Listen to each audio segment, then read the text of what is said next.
Qu'est-ce que le braille? Utiliser le sens du toucher pour écrire et lire au moyen de points en relief. Les caractères sont formés par différentes combinaisons de 6 points disposés sur 2 colonnes de 3 points. Les caractères permettent la transcription de l'alphabet complet, la ponctuation, les notes de musique et les chiffres et symboles mathématiques. Un texte peut être écrit en braille intégral, c'est-à-dire lettre par lettre. Une forme contractée existe, le braille abrégé.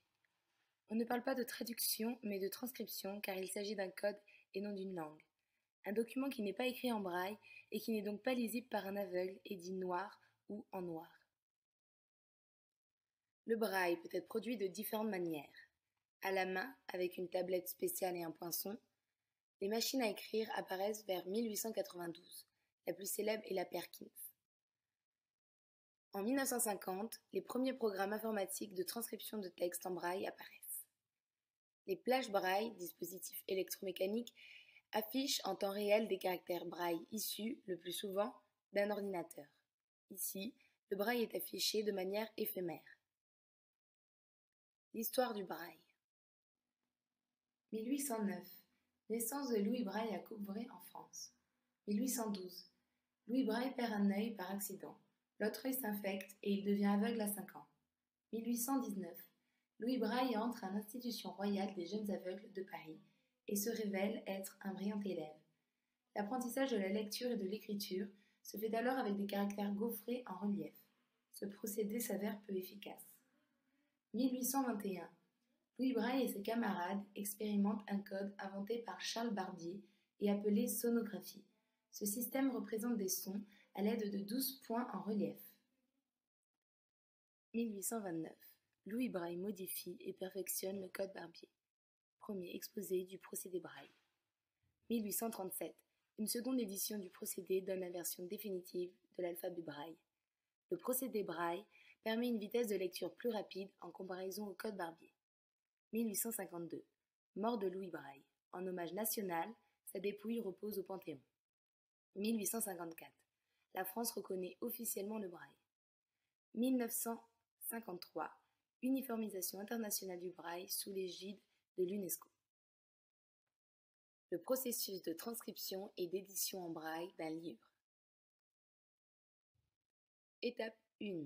Demande du fichier numérique du livre à la Bibliothèque nationale de France. Les transcriptrices peuvent recevoir le fichier numérique sous différents formats, PDF, XML, InDesign. Le texte est extrait et converti en format Word.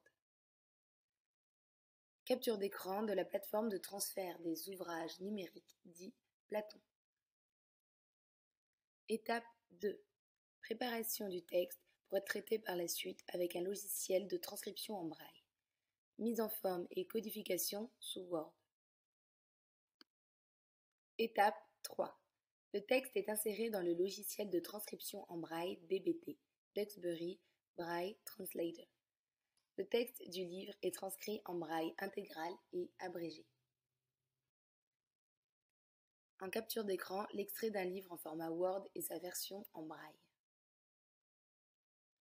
Étape 4.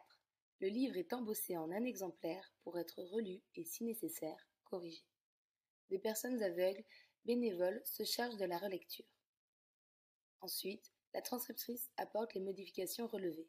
Une fois validé, le livre est prêt à être embossé définitivement et rajouté à la librairie du CETEB.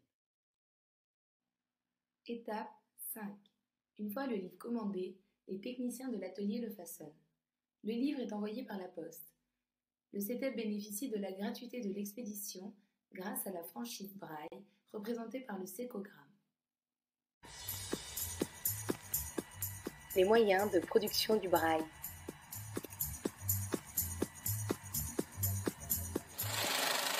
Les embosseuses embossent du papier en paravent pour des documents volumineux comme des journaux ou des livres.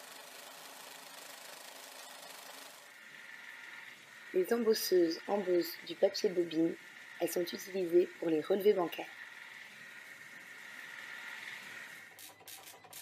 Les embosseuses feuille à feuille sont destinées à embosser des documents peu volumineux tels que des menus de restaurant, des cartes de visite ou des étiquettes. Le gravographe permet de réaliser une signalétique en relief avec du braille permanent par des microbilles inox ou acrylique. Le four à thermogonflage active l'encre déposée sur du papier Zitex. Il donne du relief au dessin imprimé. Le four à thermoformage donne du relief à un dessin à partir d'une maquette réalisée à l'aide de différentes textures.